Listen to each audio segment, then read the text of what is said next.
My friends, welcome. The mark is here. Iran is set to be the first country to roll out a biometric digital ID needed in order to buy food. Needed in order to eat. Right? Needed in order to survive. You must go get your digital ID from the government. The same digital ID that central banks are telling us is needed in order to roll out the central bank digital currencies. The same digital ID that the World Economic Forum establishes is at the very crux of this fourth industrial revolution. Yeah, all of that now, you need to go get your ID in order to eat. Now there's some interesting details about the way Iran is implementing this that I want to walk through today, because I think this is a bellwether for how it's going to be rolled out around the rest of the world. And make no mistake, this is food rationing based on your digital ID. Just read down here. You're able to buy as much bread as you want, but if you want to get the subsidized prices, then you're going to need the ID. Then you'll have access to, quote, a limited amount of bread at subsidized prices. And you can keep buying the rest at market rates if you want, right? You can buy as much bread for $1 million a loaf as you want. But for the 50% of Iran that lives below the poverty line, that's not an option, right? Their only option is to go get in line and accept this mark, this digital biometric ID to which all resources are being tied. Not just bread, but according here, the scheme will later include all goods such as chicken, cheese, vegetable oil, and so on and so forth. And there's a lot to this story, from the fact that they cut off the internet for regular users to the fact that there have been already fatal food riots and protests. So let's break it down. Here from Reuters: soaring bread prices spark protests and shop fires in Iran. May 13th, soaring bread prices have triggered protests in which some shops were set on fire, encouraging 22 arrests. The protests were triggered by a cut in subsidies for wheat that caused price hikes as high as 300% for flour-based staples. The inflation rate in Iran is already 40 to 50%, depending on who's counting, and half of 82 million people there are already living below the poverty line. Quote, the government will offer citizens digital coupons. That's the way they dress it up. Digital-friendly coupons with a smiley face on it that will allow them to access a limited amount of bread at subsidized prices. The rest will be available at market rates, right? You can buy as much as you want, as long as you pay exorbitant prices for it. As long as you're a millionaire, you can do whatever you want. This scheme will be enforced within 2 months. The scheme will later be expanded to include other goods like chicken, cheese, and vegetable oil, according to officials. So what better vector to force you to get your digital ID than with food? The price of wheat on the global market has jumped since the start of the Russian conflict with Ukraine, adding to the cost of subsidies. Of course, that's getting even worse this week as India announces they're going to completely ban all exports of wheat. Putting that aside, this has sent wheat up back again to a fresh high, a multi-decadal record price. So here, Iran has enforced internet shutdowns across the country as citizens are protesting. It's a tiered disconnection, meaning we're going to take down individuals, but if you're a business or a bank or a government, then your internet will continue to work just fine. Don't worry about a thing. In 2 months, citizens will be given digital coupons that will give access to a small number of subsidized bread purchases. Now you can call it digital coupons all you want. Right? It's very clear. They can language it however they want in their corporate government stakeholder nonsense speak. The bottom line is people aren't going to eat unless they go to the government and get these digital biometric cards. It's planning to expand to cover other foods too. Many of Iran's poor can no longer even afford meat or other foods and have all turned to this subsidized bread just to be able to feed themselves and their families. So this is not an opt-in system, right? It might be dressed up that way. It might be presented that way. But let's talk more about this. This is the biometric digital ID that Iran rolled out just last year, actually. It uses a combination of the police database of the national IDs that they already have with a new app that you do like a 10-15 second multi-dimensional selfie to get your biometric data inputted. users' digital ID is stored on your Android or iOS device. Yeah, Google and Apple, right there, custodians of the mark. Now, let's step back and bear in mind that this is exactly what the Rockefeller Foundation described in their Resetting the Table report, how we're going to transform the food systems as true cost accounting. It is the wet dream of technocrats to just be able to assign arbitrary values instead of letting the market figure things out to achieve the goals they want. They actually put that quite bluntly. To realize these changes, this transformation of the US food system, we need to do some things, including true cost accounting, considering not just real costs of production and distribution, but extended and indirect costs, like, for example, the carbon impact, the cow farts. An example of that, like I said, is the carbon taxes on sheep or on any animals. Here it is in Canada, impacting hog farmers. Now, of course, any farmers are impacted by this. Here's an example here of how hog prices have been going up directly attributable to that carbon tax. And here it is broken down by animal. So when you see meat prices rising, yeah, there's a lot of reasons for that, but some of them are as simple as the government arbitrarily imposing true cost accounting because they don't want you to eat meat. That's the bottom line here. And it's working. As those prices rise and people can't afford food, then they'll be forced onto these handouts from the government, which are, of course, effectively another thing that the Rockefeller Foundation called for, universal basic income, only disguised as food. Right? They call it nutritional security because food is a human right.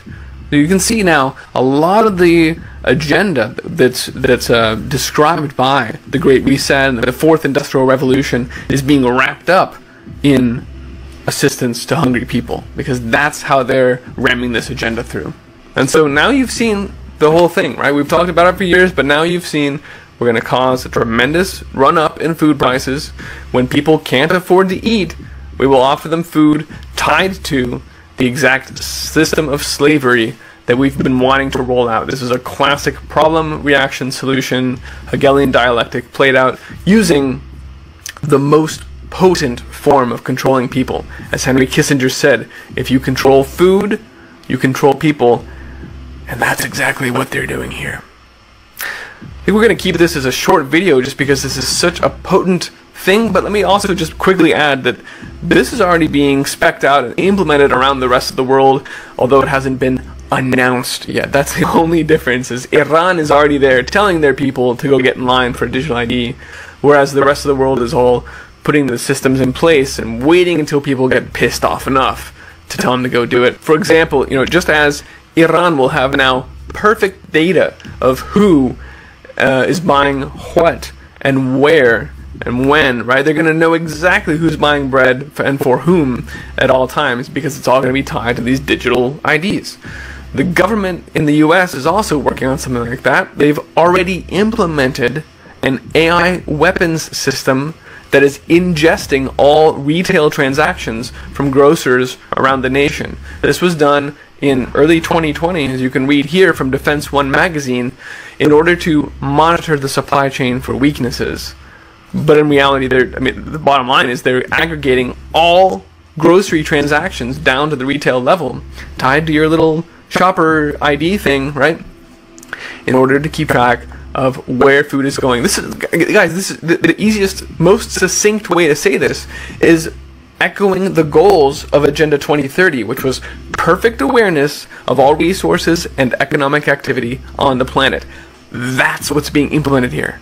That's what's happening to get this agenda through. And they will engineer any other number of crises and grid down situations, the cyber pandemic, right? We've heard them float all of their predictive programming already, and so we know what arrows they have in their quiver.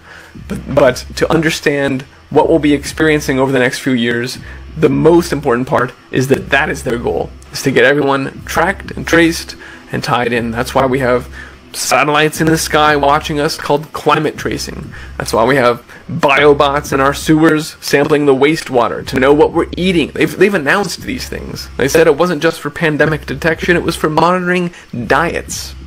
Okay?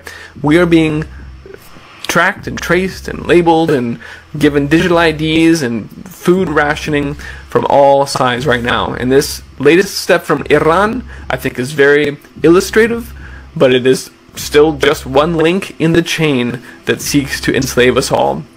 So please help me get the word out about this, and more importantly, start growing word so that you are not forced into this line to go get your biometric ID so that you can feed your family.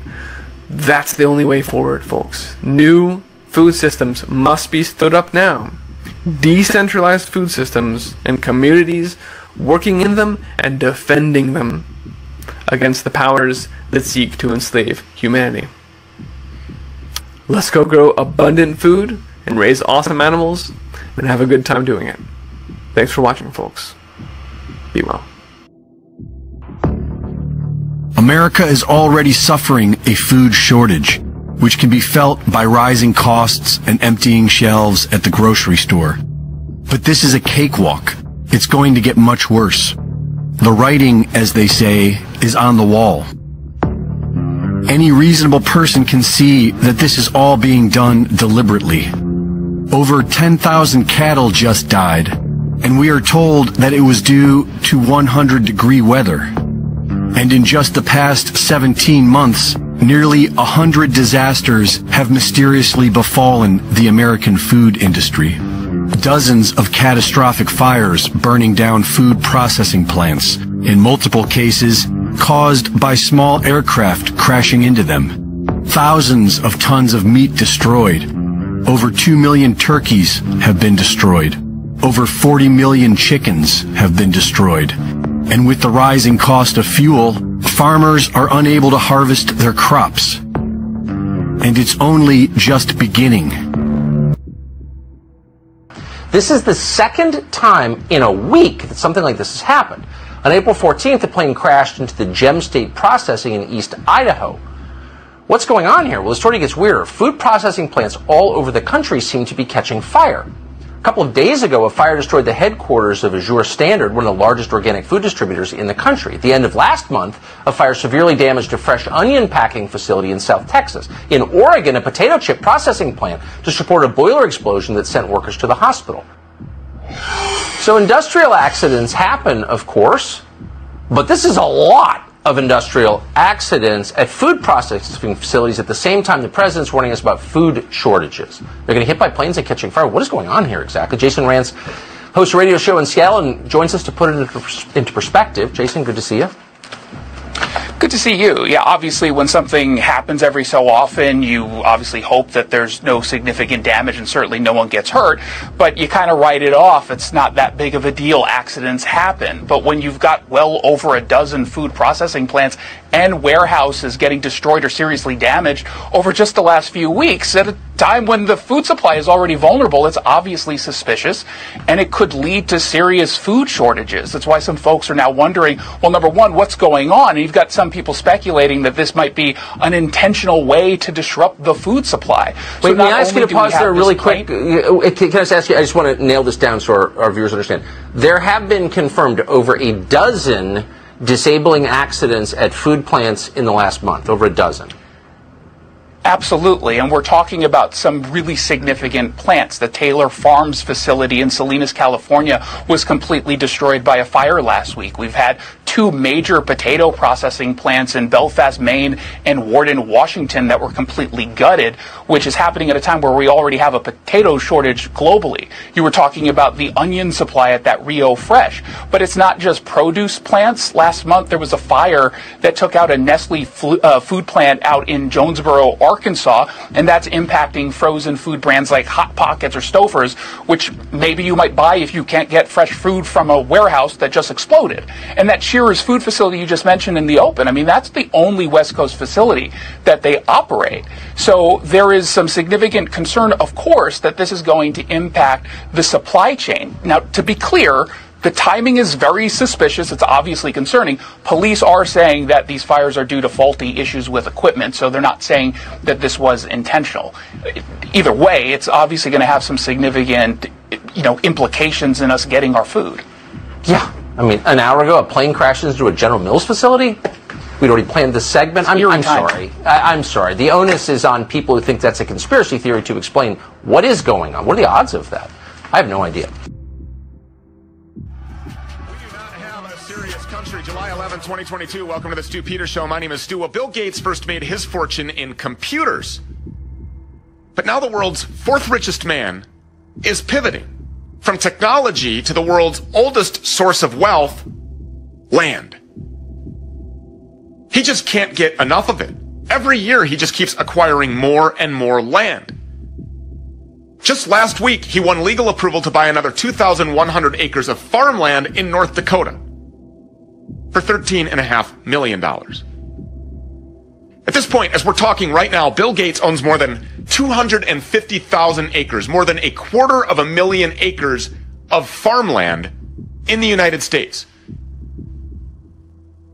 That's massive amounts of land. To get an understanding of how much land that actually is, it's more than 1/3 the size of Rhode Island. It's more than the 6 smallest countries of Europe combined. And remember, this is specifically farmland. This is a huge country, lots of land, but most of the land in America isn't used for very much. It's forest, or it's desert, or wetlands, or it's mountains, or just grassland used for pasturing animals. This land that Bill Gates is eating up isn't that. This is prime farmland, the most important land that we have. So here we are. It'll be fall soon. It'll be time for most of the world to harvest its crops. But all of the food that was supposed to be planted in Ukraine allegedly got screwed up by this war. All of the food grown in Russia has been screwed up by Biden's sanctions. And in the entire rest of the world, millions of farmers didn't even plant their fields because fertilizer was way too expensive. In the Netherlands, they're trying to crush their farmers' livelihoods. I mean, all over the world, circumstances are shaping up perfectly for a global food crisis. And now here we are with Bill Gates owning more land than anyone. What's he going to do with all of that land, exactly? Farmland. What kind of genetically modified mutant food is he going to grow? Or is he just going to not grow any food at all? And since it's guaranteed that our fake lawmakers aren't going to do anything about all of this, what should we do? Clayton Llewellyn is the owner of Heaven's Harvest. Heaven's Harvest is a Christian-owned prepper food company with a huge variety of offerings. You can get buckets of survival food in amounts that'll last you anywhere from a few weeks to an entire year. You can also buy heirloom seeds for growing the same kind of non-hybrid, non-GMO vegetables that your ancestors grew a century ago, as well as recipe books for cooking with them. We encourage you to check them out, heavensharvest.com. And Clayton Llewellyn joins us now. Clayton, thank you so much for coming. We appreciate you being here. Stu, how are you? This is a big deal. So here you have a guy that was in technology, computers, then got into eugenics, mass genocidal level murder, really, with these injections, the shots that he's highly invested in, and now farmland. Yeah, Stu, I think that's just one part of the big picture, though, man. Like, and like you just said, you know what I mean? There's an outbreak. All of a sudden, he's invested in vaccines. There's a baby formula shortage. Now he's invested in that. There's a food crisis. This is an engineered food crisis, too. This isn't by accident. This is an engineered crisis. Now all of a sudden, he's invested in farmland. And not just a little farm off on the side of the road, but 260,000 acres. Like, this is massive. A massive amount of farmland. If you control the food, you control the people.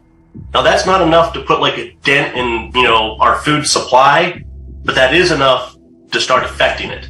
You know what I mean? If he's going to lease that back to farmers, well, all of a sudden he says, look, you can't plant that this year. I need you to plant this. Or he's going to have, some of the other bigger companies in there that they're creating GMO seeds and GMO food that completely control what we're eating, what we're growing. Like, it's not good news. But like I said, I think that's kind of a small part in the big picture of what's going on. You know what I mean? Like, you've seen everything that's happened so far this year. You see what's going on in the Netherlands right now. You know what I mean? The Dutch farmers are all up in arms and they're rioting. They're trying to tell them how much they can grow. They're trying to cut a third of the farms out of the Netherlands. That's huge. A third of the people out of the Netherlands. Like, there's a crisis right now, a global food crisis. And instead of opening it up and letting everybody grow what they need to grow, we're condensing that. We're making it smaller. Like, why are we doing that? We're doing it here in the U.S. We pay farmers not to grow food. I mean, right now, when the world is hungry, we're paying farmers not to grow food. And is this a plan that could be contagious? I mean, he's not going to be the only globalist billionaire that sees this as a great opportunity to seize control. Absolutely. They're all going to jump on it. Well, they already do. I mean, so much of our farmland is controlled by giant corporations. You know, I mean, it's no longer mom and pops growing, deciding what they want to grow. It's giant corporations growing our food. And you mentioned that, you know, he's going to decide what types of seeds, what types of crops. No, you're not allowed to grow that, but this year you're going to grow this instead. What if he just says nobody's going to grow anything at all? And he absolutely can do that. And our government's doing it right now. At that point, is it enough to impact this country in detrimental ways that people can't recover from? I think it already is, man. It already is. I mean, you look at like I said, you look at everything that's going on right now. In the Netherlands, they're cutting out a third. We're doing that here in the United States. We got bird flu, like, that has popped up. We're killing millions of chickens right now because of one PCR test. Like, we know how accurate those are. Yeah, well, we're killing. To Clayton's point, for the viewers that don't know this, 5.5 million chickens were slaughtered and killed because of one PCR test. Keep in mind, remember, this program consistently talks about the PCR test and how failed it is, and that it produces 97% false positives. You can run it under your water, your tap water, and likely get a positive result for COVID-19 or whatever you're testing for. 5.5 million chickens. We saw 10,000 cows dead. Boom. Just immediately because of heat. Who's buying that? Who's buying that? There's 10,000 cows. We got fertilizer shortages right now. This is an engineered fertilizer shortage. Like, Stu, I don't want to get into politics about that or that too much on that side of it too much, but this is an engineered fertilizer shortage. You know what I mean? Ukraine can be a neutral state. We didn't like it when Russia stuck missiles in Cuba. Why can't we keep them neutral? And all of a sudden we don't have a fertilizer shortage. We don't have a wheat shortage. Like, this is all engineered. Our oil and gas right now, we've put sanctions on oil, gas. You know, it's running the price up on everything. Farmers aren't planting because they know it's going to cost too much to plant and they're not going to get their money back out of it. So what do we do at this point? I mean, mass murder is the long game. Starvation is one method that they're going to use to do it. So how do we combat that? We've got to have our own food. We've got to take our food. We got to take it back. This can't be a government-run entity. We've got to control it ourselves. And for years and years and years, we've controlled it. Look, they've tried COVID. We can't control people with that. You know what I mean? Half the population fell for it, the other half didn't. What's the one thing we all need? Food. How do we control people with the food? I mean, they've talked about it. This is the part of the Great Reset. You know, they talked about this at the World Economic Forum. The Rockefeller papers talk about this. Like, control the food, you control the people.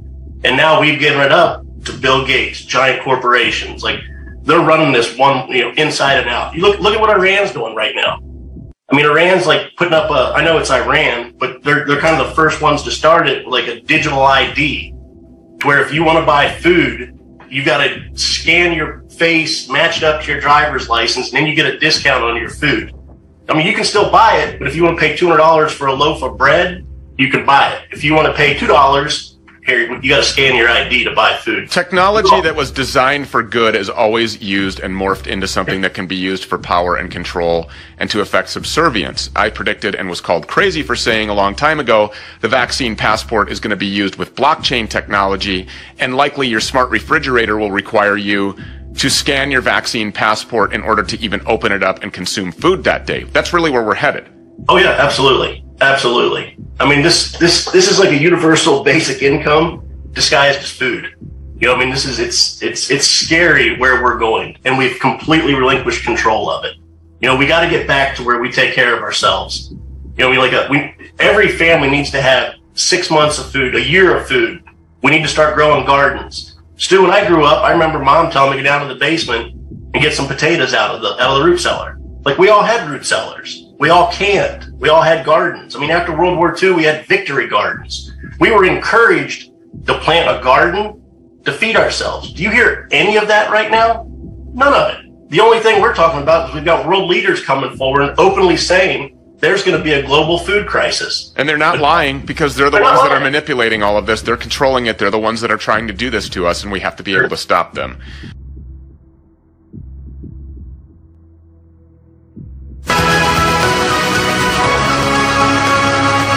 The Dutch farmers are out on the streets right now protesting a new law that has recently been passed in the Dutch parliament that basically forces them to give up at least 30% of their livestock before 2030. So the Dutch government is expropriating these farmers' land under the guise of a new nitrogen law. They're saying that the Netherlands, our tiny small country that you can see on the map, has a dangerous nitrogen crisis that suddenly needs all of these actions and measures, and, well, the farmers are the ones that are going to have to pay for it, and the state is taking their land. So, obviously, if someone would come into your house and say, I'm going to take 30% of what you own, and you have nothing to say about it, you'd be angry too. And that's exactly what these farmers are doing right now. They're showing that they are not having this. So they're out on the street, they're protesting, they have blocked the freeways, they have blocked distribution centers, and they're basically saying, this is what is going to happen if you take our land away. We're going to have food shortages, because already right now, the Dutch supermarkets, a lot of the shelves are empty. Yeah, well, and here in North America too, inflation is high, especially for food. The idea of deliberately ending 30% of your livestock capacity seems insane. But I just want to get back to the one word that stuck in my ear. I've heard for years people talk about carbon dioxide and carbon emissions, and I happen to know that carbon is one of the most common elements. You can see it in the word carbohydrate or carburetor. We're made in large part from carbon. Trees, it's a building block of so much. And you can believe in the theory of man-made global warming or not, but that's carbon dioxide. Nitrogen, that's just another element in the periodic table. I think most of air is nitrogen, like more than 3/4 of what makes up air is nitrogen, and there's oxygen. Like, I've just never heard nitrogen, which is all around us, being called an enemy of anything. What are they worried about with nitrogen? It sounds laughable to me. It is laughable, and that is what you should take away from this. It's not a real crisis. Obviously, nitrogen isn't a problem, especially not when you consider the fact that, well, the Netherlands, like I said, is such a small piece of land. Yeah. We have our neighboring countries, Belgium and Germany, that don't have to implement any of these measures, but the Dutch government is doing it. And the real reason, obviously, behind it is that the Dutch state wants the farmers' land. And what's interesting to know is that the Dutch minister who has pushed this nitrogen law has a brother-in-law who is the owner of the Dutch online supermarket called Picnic. Guess who invested $600 million in Picnic last year? Right, Bill Gates, the man who wants you to eat fake meat. And, you know, that's not just a conspiracy theory. I know, for example, that the head of the Netherlands, am I pronouncing his name right? Rutte? How do you pronounce the name of the leader of the Netherlands? He's a serious member of the World Economic Forum too. What's his name? Mark Rutte. Yes, Rutte. Mark Rutte is very, very deeply involved in the World Economic Forum. And, well, it's obvious that this law is a product, again, of these globalist institutions. Because this needs to happen before 2030. Rings a bell, right? Agenda 2030, the Great Reset, World Economic Forum. It's very clear that this is a made-up crisis, which we've seen before with these organizations. That's the way they handle, that's the way they operate these things. They say, we have a crisis, and you are the ones that are going to have to solve this by giving up all of your rights. Yeah. So that's what's happening here. They're taking away these farmers' this land. They're taking away property because they see a future for us in which we're completely dependent on the state. You eat bugs, and, well, they own your land. You own nothing, and you'll be happy is what they say to you. But these farmers are not happy, and I'm so proud that they're fighting this. De boeren hebben vandaag alle DC's, zoals jullie gezien hebben, platgelegd. En dat is puur een waarschuwing. Een waarschuwing, als de regering echt dit plan uitvoert, dan gaan we dit vaker zien. Dan gaan we vaker legenschappen zien, minder leveringen zien. Puur omdat wij ons eigen land niet meer kunnen bevoorraden. Nederland is zijn boeren nodig. Zonder boeren hebben we geen Nederland. We willen jullie namelijk ook oproepen. Alsjeblieft, help ons. Ga naast ons staan. Jullie spreken zoveel steun uit naar ons en daar zijn we zo blij mee. Maar jullie helpen ons nog meer om naast ons te gaan staan. En niet alleen de burgers, ook politici, politica, iedereen die zich genoodzaakt voelt. Jullie weten allemaal diep van binnen dat het nodig is. We moeten dit nu doen. Er is alleen nu het moment. Als we het nu niet doen, dan hebben we echt Nederland zonder boeren. En dat willen we niet. Dat kan niet. En bedenk vooral, als je morgenochtend je ontbijt klaarmaakt, of het nou brood is, yoghurt of wat anders, sojamelk. Het komt bij de boeren vandaan. En zonder die boeren hebben we geen ontbijt meer. Want als er weer een pandemie uitbreekt en de grenzen gaan dicht, kunnen we het voedsel niet meer importeren. Dat is in het begin van corona ook gebeurd. Dat de grenzen dicht gingen. En jullie weten allemaal nog wat er toen gebeurde. De supermarkten waren op dat moment ook leeg. Wij willen jullie bedanken voor jullie aanwezigheid. En nogmaals, sta op. Ga met ons mee. Ga samen met ons deze strijd aan. Want wij geven niet op. Echt niet. Wij geven nooit op. Wij blijven net zo lang doorgaan tot wij een eerlijk beleid hebben. Dank jullie wel.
Voldoet u daar niet aan, dan zal er een landbouwvoertuig in beslag worden genomen.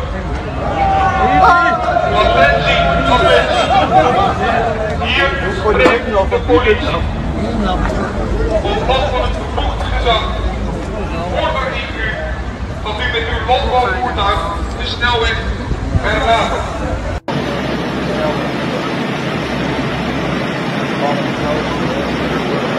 Filmen. Kijk, deze gaat voorspelen.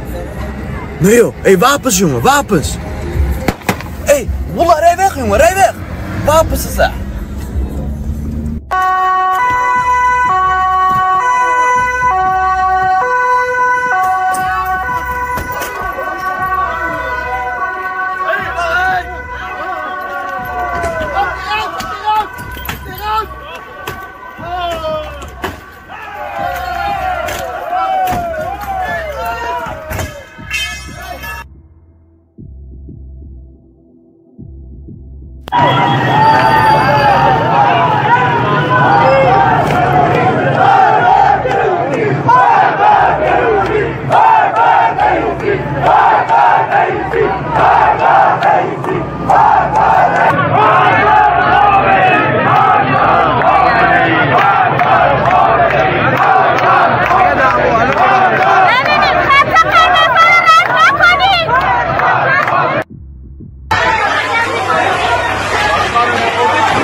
Guten Morgen.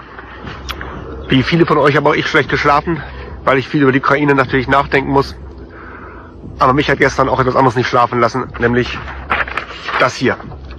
Das ist eine Pressemitteilung des Landwirtschaftsministeriums von Herrn Özdemir, die es in sich hat. Kurz zusammengefasst, die Ukraine fällt nicht nur dieses Jahr, sondern auch die nächsten Jahre als einer der größten und wichtigsten Getreideexporteure auf dieser Welt aus. Bis die Infrastruktur wiederhergestellt sein dürften, das dürfte Jahre dauern. Die Länder wie Algerien, wie Ägypten, die dort für 400, 500 Dollar Weizen gekauft haben und das jetzt eigentlich angedient haben möchten, was aber nicht mehr kommt, müssen sich gerade auf dem Weltmarkt für über 1000 Dollar das zusammenkaufen. Das meiste gehört wahrscheinlich von China und ist gar nicht mehr verfügbar. Zumindest die Preisexplosion könnte sich damit erklären lassen. Parallel dazu ist gestern der Weizenpreis um über 10% nochmal gestiegen.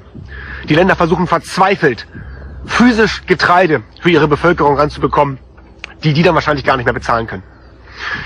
Wer ernsthaft glaubt, dass die Folge dieser Krise nicht sein wird, dass ein Kind auf dieser Welt verhungern wird, der kann das Video jetzt ausmachen. Alle, die aber glauben und auch wissen, dass natürlich Kinder verhungern werden auf der Welt als Folge dieser Katastrophe in der Ukraine, die können sich jetzt die Frage stellen, wie viele Kinder werden es sein? Ein Kind, 10, 100.000, 10.000, 100.000, 1 Million Kinder? Wie viele Menschen werden sterben als Folge, als konkrete Folge dieser Kriegskatastrophe dort in der Ukraine? Wie viele werden sterben? Und dann kommt ein Minister um die Ecke und sagt denjenigen Landwirten, die gerade wie ich sagen, lasst uns bitte dringend überdenken, ob es richtig sein kann, dass dieses Land vom Getreideexporteur in dieser Situation zum Getreideimporteur wird. Weil wir nämlich vorhaben, 4% unserer Ackerfläche stillzulegen, weil wir eine Regierung haben, die 30% Ökoanteil haben will, wo wir nur die Hälfte ernten, weil wir immer weniger Pflanzenschutz haben und auch noch unterdüngen müssen unser Getreide. Die sagen, lasst uns bitte überlegen, ob wir nicht alles dafür tun wollen, möglichst gut jetzt in die Bresche zu springen, um weltweit nicht noch mehr Hunger auszulösen. Diesen Leuten sagt unser Agrarminister in dieser Pressemitteilung allen Ernstes, ich muss das vorlesen am Ende, wer aber in dieser Situation fordert, erste Schritte der europäischen Agrarpolitik hin zur Förderung einer klima- und umweltgerechten Landwirtschaft zurückzudrehen, die will ich ganz deutlich machen, dass er hier auf dem Holzweg ist. Wenn das sich einsetzen dafür, dass Menschen nicht verhungern, ein Holzweg ist, dann muss ich leider feststellen, dass so eine Pressenachricht, auch in dem Wording, nur, und ich versuche es sehr politisch zu sagen, von einem vollumfänglichen Vollidioten herausgegeben werden kann. Von einem vollumfänglichen Vollidioten, wer so etwas in dieser Situation, dieser dramatischen Situation herausgibt. Wir alle sind fassungslos darüber, dass Herr Putin in der Ukraine gerade Frauen und Kinder ermorden lässt. Aber Herr Özdemir darf durch seinen Ökofanatismus weiterhin zugucken, wie anderswo Kinder und Frauen verhungern werden. Weil er seinen Ökofanatismus, seinen Insektenschutz, der völlig geistesgestört ist, über das Leben von Frauen und Kindern stellt. Das ist Fanatismus in diesem Land, den es zu bekämpfen gilt. Und ich sage euch noch etwas. Wer sich mit diesem Herrn Özdemir noch gemein tut, lieber Bauernverband, sollte sich gut anschauen, was mit den Leuten passiert, die sich gerade mit Herrn Putin gemein tun. Und ich gehe irgendwie davon aus, dass Herr Özdemir eine Beteiligung an einer Firma hat, die Schlauchboote herstellt. Denn die wird's brauchen in nächster Zeit, wenn nämlich die hungernden Menschen wieder versuchen, übers Mittelmeer zu uns zu kommen. Bei uns, wo ja die große Selbstversorgung in Europa ist, wo uns ja so wunderbar uns allen geht. Das ist die Folge von dieser Politik, die die Bundesregierung seit Jahren hier verfolgt. Die Zwangsextensivierung dieser Gunststandorte, die in dieser Situation ausgesetzt werden müssen, um einen Restverstand zu beweisen der Welt. Und Herr Özdemir ist dazu nicht bereit. So radikal ist unsere Politik. Was denken sich die Politiker? Das nächste, was er tut, ist wahrscheinlich, er schickt 5000 Teller nach Afrika und sagt denen seine ausdrückliche Solidarität zu. Herr Özdemir, schicken Sie doch einfach 5000 Kindersärge, natürlich aus ökologischem Tropenholz, aber nicht anfassen. An Ihren Händen klebt dasselbe Blut, das an den Händen von Herrn Putin klebt.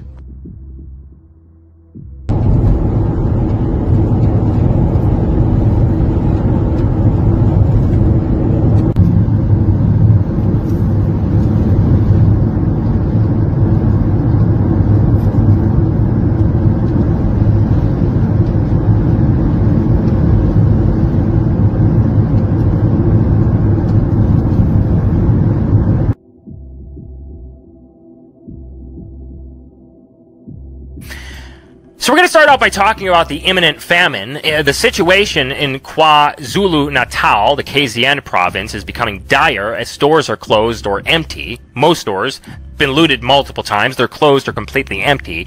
And gas is running out. One KZN farmer was forced to dump about 28,000 liters of milk a day amid the riots. And we have a video clip here of the milk being dumped onto the crops on a farm for some reason, which is kind of weird.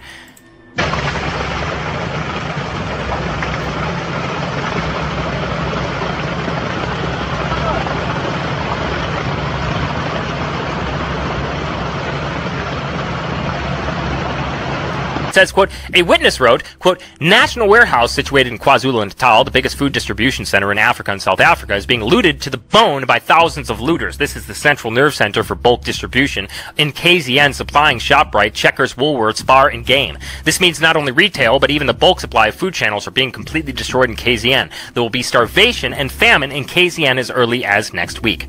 The South African Petroleum Refinery Service announced it was temporarily closing.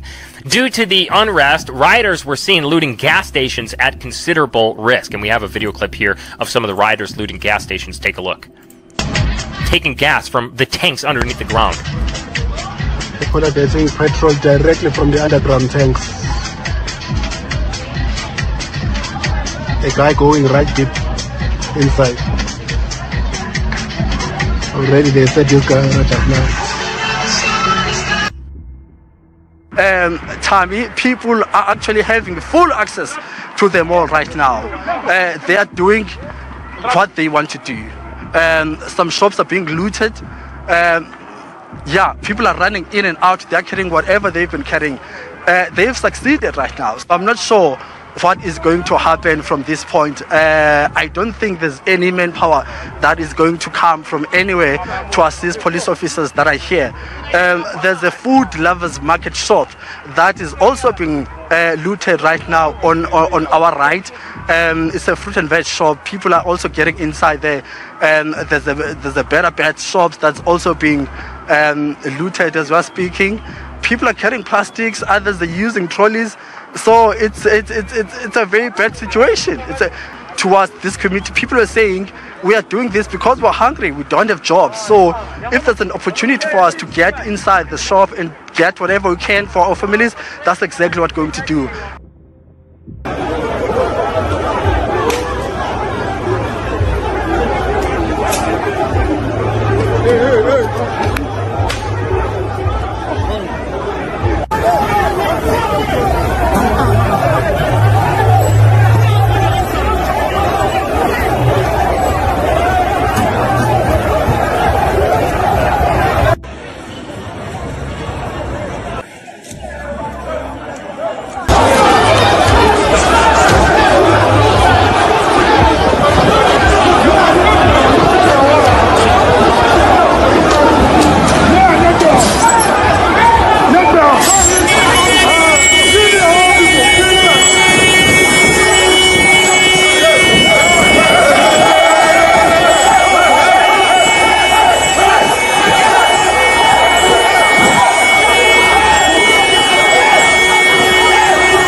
Indian gentleman, and he's talking about what's actually going on with the farmers in India. Now, I myself this week noticed that there was a definite decrease in the foods on the shelves in Waitrose, the supermarket, and it was the same in Sainsbury's and Tesco. Now, I asked the manager, and I was told, first of all, that they had a problem with their IT and the ordering of the food. And then yesterday, I was told that they couldn't actually get delivery drivers. So I think you might want to now hear what this gentleman has to say. He's very well known and versed on this, and I would ask you, sir, to first of all introduce you by your name, and could you speak very loudly? Okay, my name is Dr. Singh, and I'm a human rights activist. The reality of food shortages, what is being set up in Europe, is the same what they done in Africa and the same what they done in Asia. The situation is they're deliberately destroying food in transportation and warehouses. The situation is the food is ready. They have both the food from the farmers is rotting in the warehouses and in the trucks. And the cover story they are selling the world is that there is shortage of drivers and secondly for the laborers. That is complete bullshit. The idea is simple. They want to starve you to death. And I want to make this clear to everybody. If you let them lock you down again, they're going to use the same propaganda they used in Africa and the same they used in Asia. They rot and destroy all the food crops, and what you're going to see is mass shortages of food in your warehouses, and you would be locked down. So if you let them lock you down, you will starve to death. I just want to let you people know that my family farms in both Italy and Spain, so this is a first-hand experience. They've bought the vegetables from our farm, and we know it for a fact that they are rotting in the warehouse and in the trucks. There is no shortage of food. This is complete nonsense. They are deliberately destroying food. This is a part of an idea. This depopulation is an idea that there are not enough resources on this planet. What we have to realize, God has made enough for all of his children. This is complete nonsense. We have to override this propaganda, because if we don't reject their ideas, we will suffer the same way they're suffering in Congo from starvation, same way they're suffering in India from starvation, and same propaganda which we saw in the third world is coming here. Thank you. Guys, have you ever seen this? I've never seen this in my life. They've started to do security packages on the meat. Co-op. GBS. They're tracking your ass. Co-op.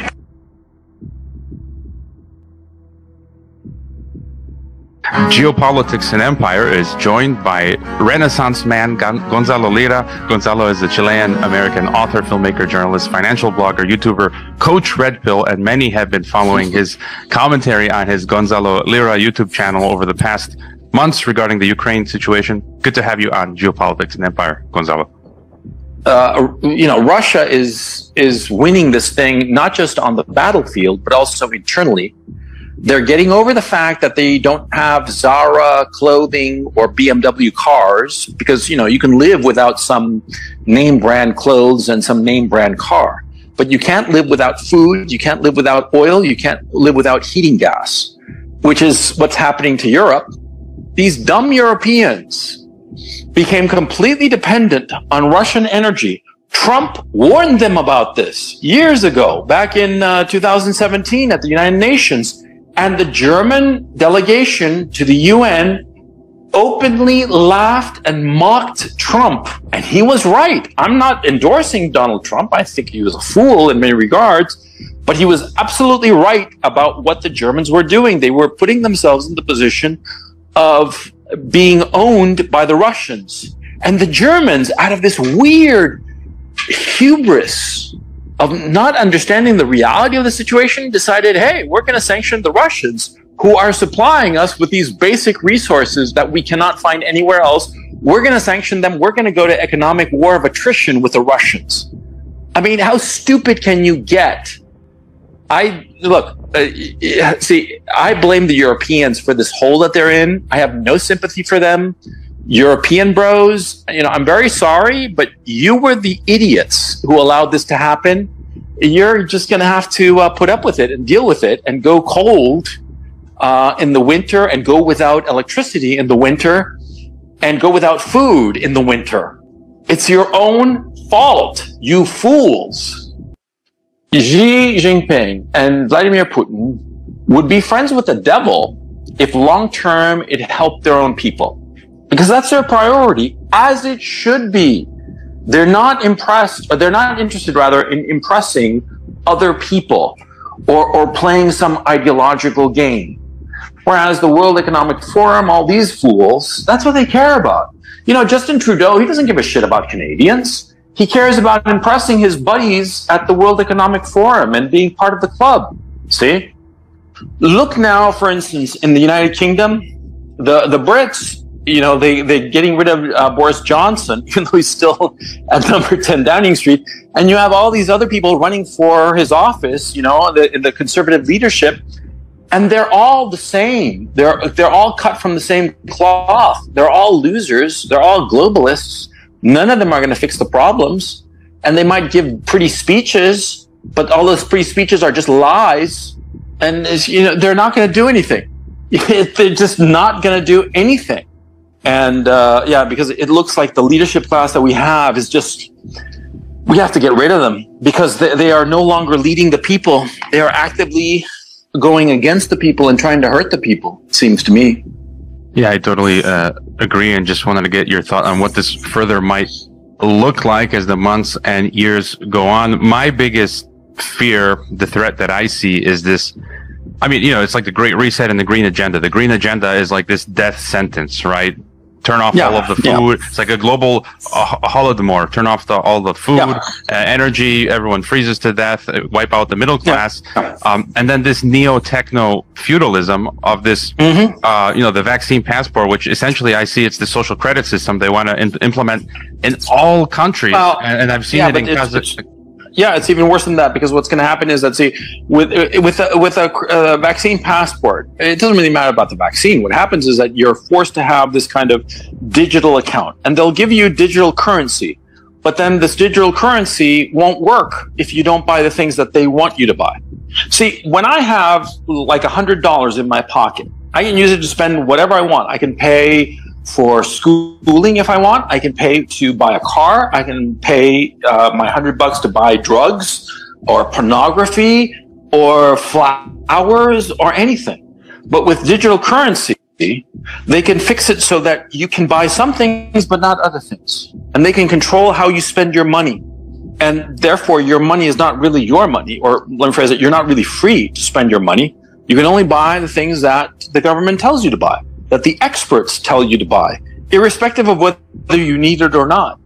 And if you say something that they don't like, maybe they'll decide that, hey, you used to have some money, but not anymore. Your money is no good, literally, and you can't buy food, for instance. That'll happen. Of course it will, because if some organization, some government, some corporation has a power, they will inevitably use it. You don't have a power if you don't intend to use it. And of course, if you use the power, it's inevitable that it will be abused, especially when it's a power that is so dramatic and so tempting and so easy.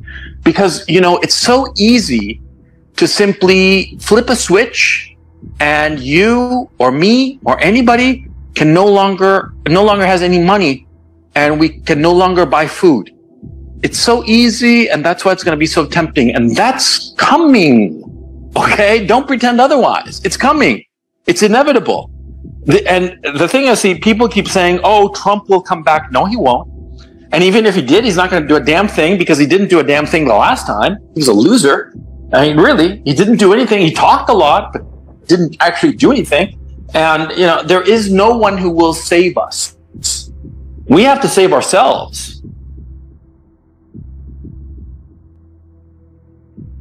Victorians have lined up for kilometres today just to put food on the table.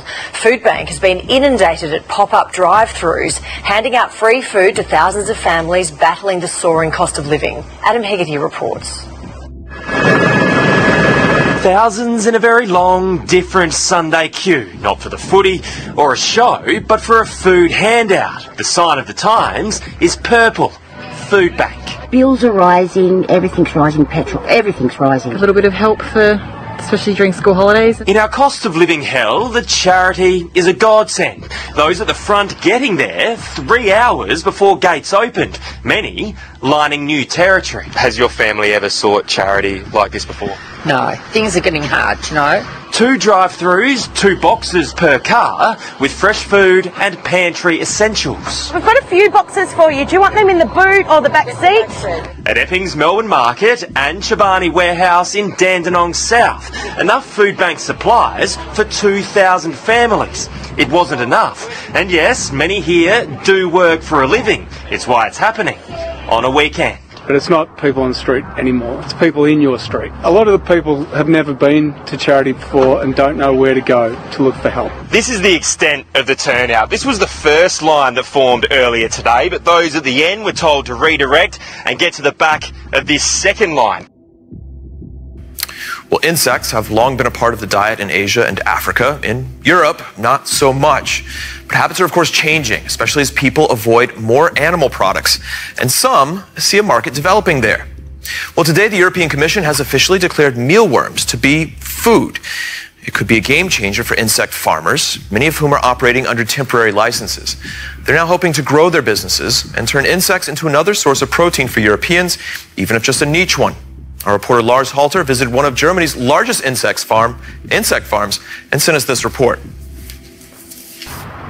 Schnürpflingen, a little town in southern Germany, not far from where the Danube River starts its long journey east.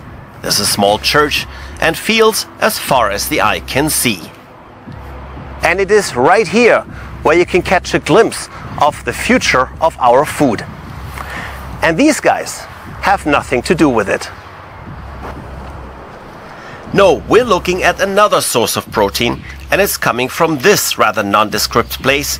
2 huge factory buildings. The farm is called 6 Feet to Eat, and they're raising mealworms here. These tiny insects, just over 2 centimeters long, could be key to feeding the planet. Literally millions of insects are being raised here. Mealworms, crickets, grasshoppers. Each breed with very particular needs, like steady temperatures of up to 40 degrees. The insects live for just 4 to 5 weeks before they make their way into a fridge, fall into a deep sleep that ends in a roasting oven. They're packaged and sent to stores, restaurants, or straight to consumers, who are currently paying premium for the product. But with the EU paving the way, the company hopes to produce cheaper soon.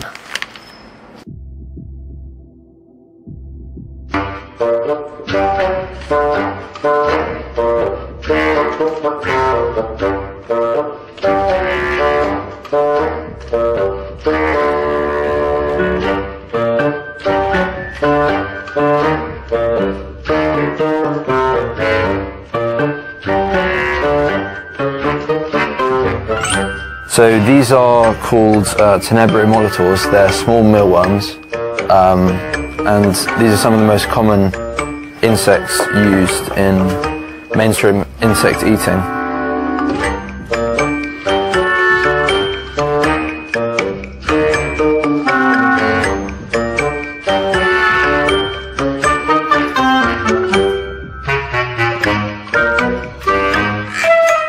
These are the Cyfrowy moria. The vegetables that we use are from local shops. So anything that goes to waste, we take and give to our insects.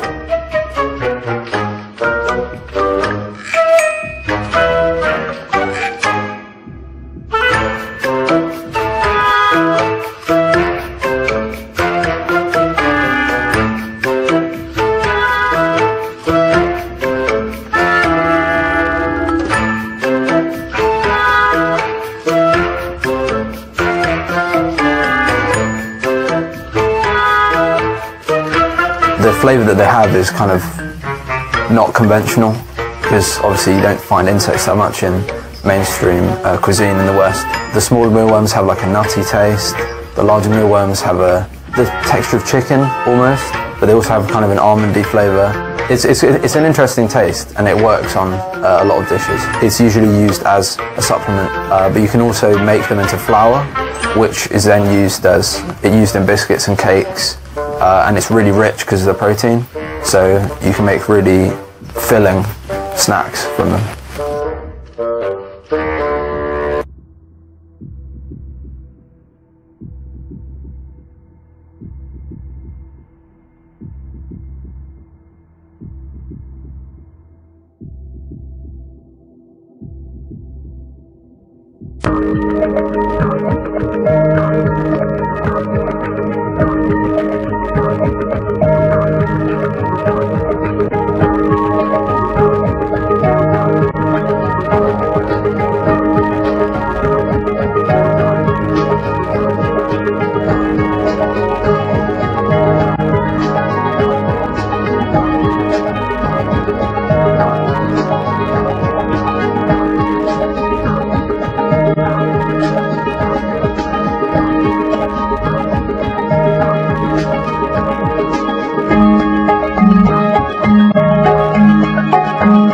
We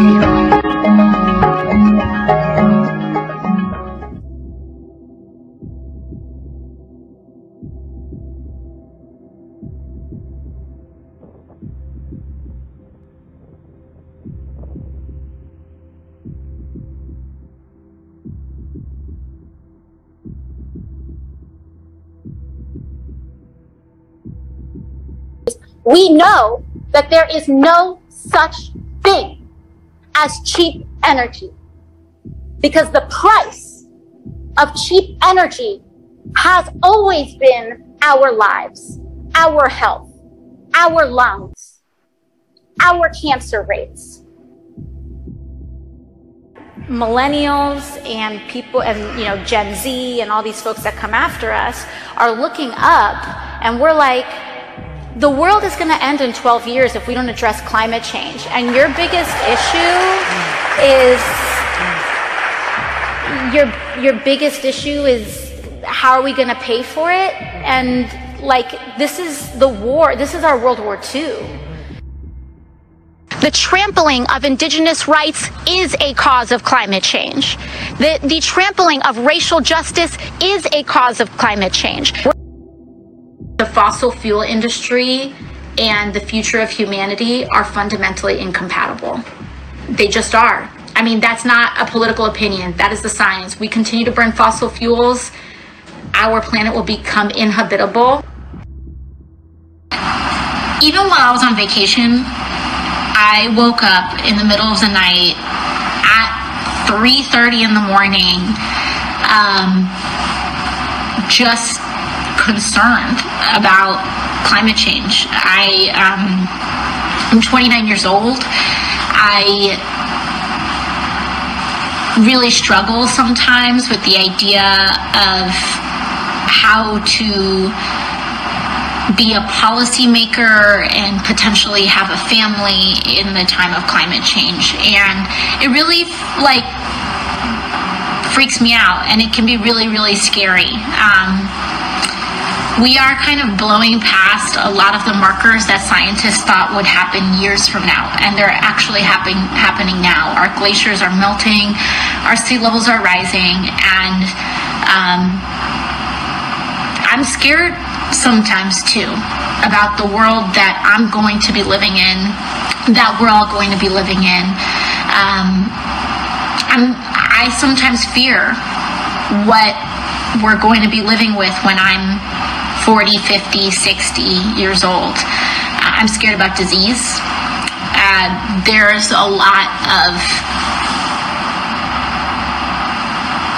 a lot of things frozen in the tundra. I should put a timer on this, actually. Hold on.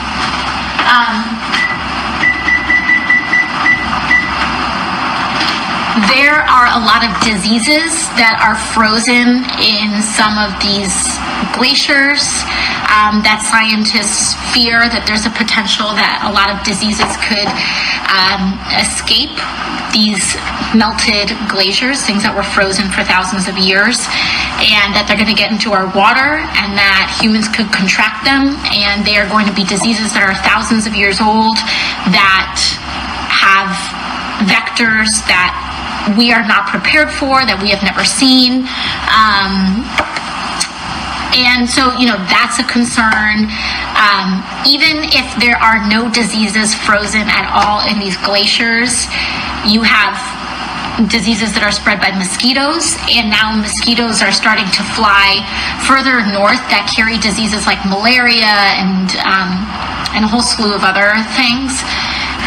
So there's disease, there's sea level rise, there is, and by the way, sea level rise is probably one of the most expensive parts about climate change. You think overhauling our economy to decarbonize and save the planet is going to be expensive? Try not decarbonizing our economy and allowing sea levels to rise. You think artificially having to create our food supply because the earth no longer can sustain growing foods naturally, or the sun is scorching the earth so much that we can't grow the foods that we used to be able to grow, that's going to be a lot more expensive. So we need to bite the bullet on the cost. because the alternative to not spending the money is A, death, and B, spending even more money.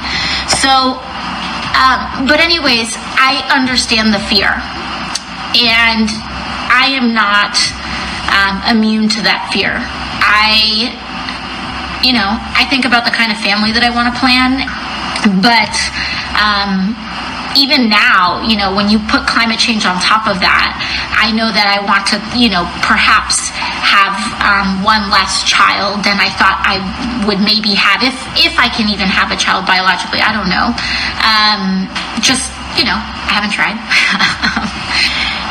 First of all, we need to start getting comfortable with how extreme the problem is, because only until we accept, frankly, how bad climate change is and how bad it can be for our children's lives, are we going to be comfortable pursuing really big solutions. And frankly, when it comes to climate change and climate change policy, we need to support the biggest solution that's on the table. This is not about just putting solar panels on people's roofs. This is about changing our consumption. This is about living our whole lives in a way that is more sustainable and humane. And it goes through everything, and people may not like it, and they may say, oh my God, blah, blah, blah. We're not trying to end cows and plane travel, but we need to change our lives. All of it. Our whole lives. There's a lot we have to do. And the thing is that the best thing we can do is be as supportive of climate policy and to prioritize it. If you can make climate change one of your top 3 voting issues, that's a huge thing you can do. But also, if you change your personal consumption, that can do a lot as well. So I'll dig into it, but you can always look up a lot of the stuff that we've read. Let me just stir this real quick. Przypominamy, że na naszym kanale nie ma płatnych reklam i jeżeli uważasz, że robimy coś wartościowego, to możesz wesprzeć naszą pracę poprzez datek dowolnej wartości. Możesz też nas wspomóc, odwiedzając sklep partnerski KILLUMINATI, który oferuje odzież, literaturę dla wszystkich przebudzonych. Jest to świetna forma wyjścia z przekazem poza internet. Linki znajdziesz pod filmem. Pozdrawiamy, KILLUMINATI Team.